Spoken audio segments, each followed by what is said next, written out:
Hello everyone, আসসালামু আলাইকুম। কেমন আছেন আপনারা সবাই? আশা করছি সবাই ভালো আছেন। আজকে চলে আসলাম নতুন একটা রেসিপি নিয়ে। আজকের এই রেসিপিটার নাম হচ্ছে ছোলার ডাল দিয়ে খিচুড়ি রান্নার রেসিপি। তো চলুন বেশি কথা না বলে রেসিপিটি শুরু করা যাক।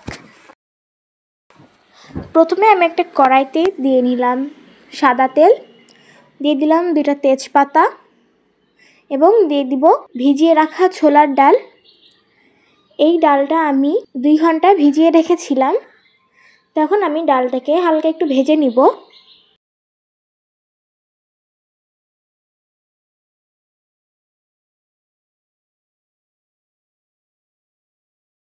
তো ডাল হালকা ভাজা হয়ে গিয়েছে, এখন আমি দিয়ে দিলাম পোলাওয়ের চাউল। বিশ্বাস করেন বন্ধুরা, এই খিচুড়িটা খেতে যে এত মজা হয় আপনারা না খেলে কিন্তু বুঝতে পারবেন না। তখন আমি একটু ভালো করে নেড়ে চেড়ে নিব।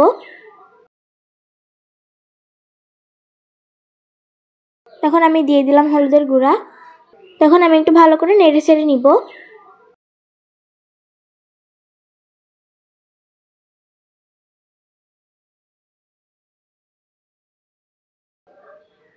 দিয়ে দিলাম স্বাদ মতো লবণ।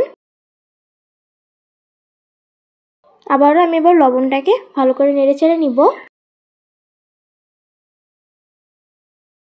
তো বন্ধুরা, এখন আপনারা ভাবতে পারেন যে আগে তো দেখলাম যে চালটা সাদা ছিল, এখন কি করে হলুদ হয়ে গেল? আসলে আমার কাছে মনে হচ্ছিল যে হলুদের গুঁড়াটা কম হয়েছে, এজন্য আমি একটু হলুদের গুঁড়া দিয়ে দিয়েছিলাম। তখন আমি দিয়ে দিলাম ফুটন্ত গরম পানি, দিয়ে এখন আমি একটু নেড়ে চেড়ে নিব।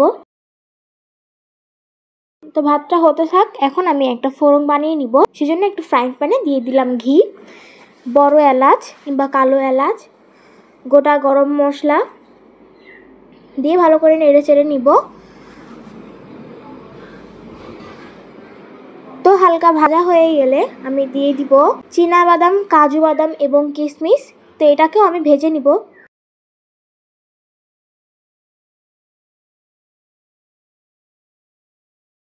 তো দেখুন কিশমিশগুলো কিন্তু ফুলে উঠেছে। তখন ফোড়নটাকে আমি নামিয়ে নিব। তো দেখুন এখন কিন্তু খিচুড়িটা কমপ্লিট হয়ে গিয়েছে। এখন খিচুড়ির মাঝখানে আমি একটু গর্ত করে নিয়েছি এবং আমি ফোড়নটা দিয়ে দিলাম। দিয়ে এখন আমি ভাত দিয়ে চাপা দিয়ে দিব। তো বন্ধুরা, 5 মিনিট পর চলে আসছি। তো এখন আমি ভাতটাকে একটু নেড়ে চেড়ে নিব। আর হ্যাঁ, এই পর্যায়ে কিন্তু আমি চুলা থেকে উঠিয়ে নিয়েছিলাম। তো বন্ধুরা, তৈরি হয়ে গেল সুস্বাদু পোলাও চাল দিয়ে ছোলা ডালের খিচুড়ি। তো আপনাদের কাছে কেমন লেগেছে অবশ্যই কমেন্ট করে জানাবেন। আমি উপর দিয়ে একটু বেরেস্তাও ছড়িয়ে দিয়েছিলাম পরিবেশনের জন্য। তো বন্ধুরা, কেমন লাগলো ভিডিওটি অবশ্যই কমেন্ট করে জানাবেন। আজকের মতো এখানেই বিদায় নিচ্ছি। আর হ্যাঁ, এরকম সুন্দর সুন্দর এবং মজাদার রেসিপি পেতে আমার চ্যানেলটা এখনই সাবস্ক্রাইব করুন। বিদায় নিচ্ছি এই পর্যন্তই। সবাই ভালো থাকবেন, সুস্থ থাকবেন। আল্লাহ হাফেজ।